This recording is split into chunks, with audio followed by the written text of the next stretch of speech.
Now let us continue example number 3, that is find the inverse Laplace transform by convolution theorem. The function is given.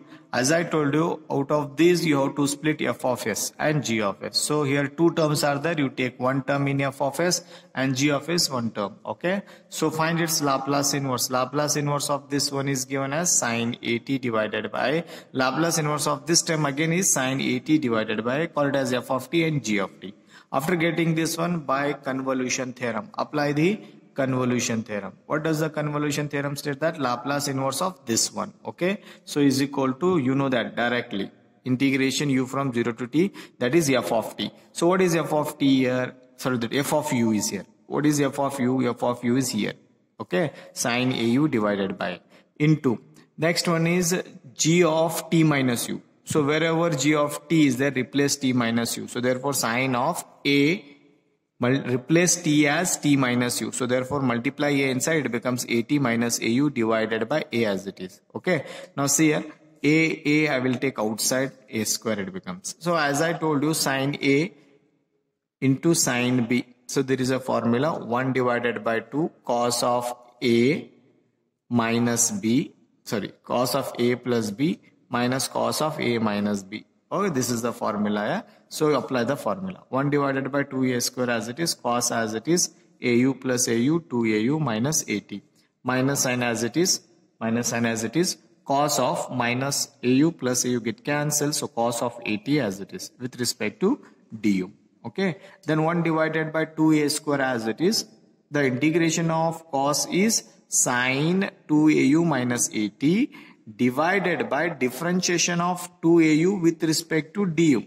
Okay, so it becomes 2a, applying limit 0 to t, minus cos at is, this is a constant, 1 with respect to du is u, applying limit 0 to t. Okay, now apply upper limit minus lower limit. So 1 divided by 2a is a constant, I will take outside, apply t wherever it is. So 2at minus at is sin at, plus if you apply 0, so it becomes minus of minus plus sin at, minus sign as it is, apply a limit here, so it becomes cos at into t minus lower limit is 0, so 0 I have written directly. Okay, then here 1 divided by 2a as it is, sin at is 2 times sin at minus this term as it is, 2 get cancelled here, so 1 divided by a, or you can write sin at divided by a minus t into cos at as it is, 1 divided by 2a square.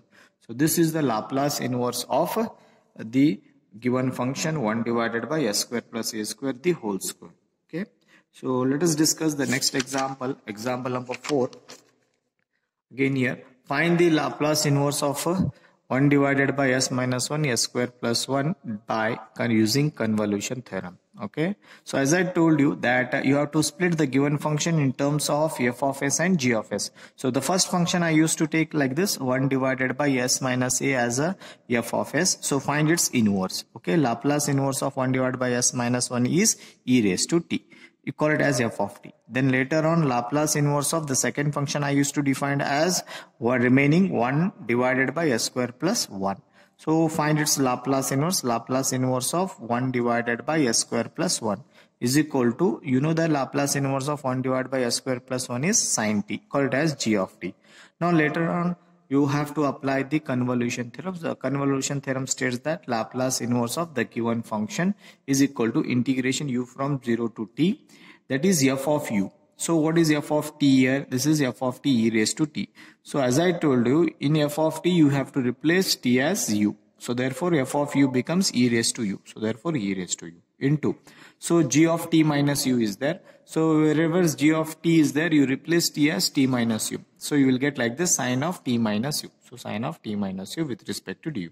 Now you have to evaluate this integral part.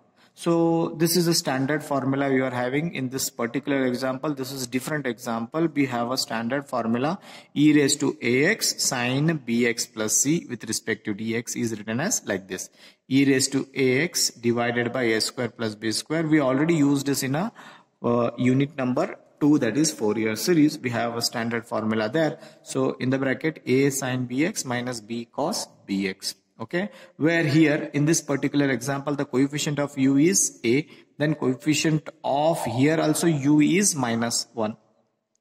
Okay, then you use these values in this formula. So Laplace inverse of this term as it is equal to, then integration of this whole term is given as e raised to ax. So that is e raised to u divided by a square plus b square, 1 square 1 square 1 bracket. A is 1, so therefore I have written 1 sine bx.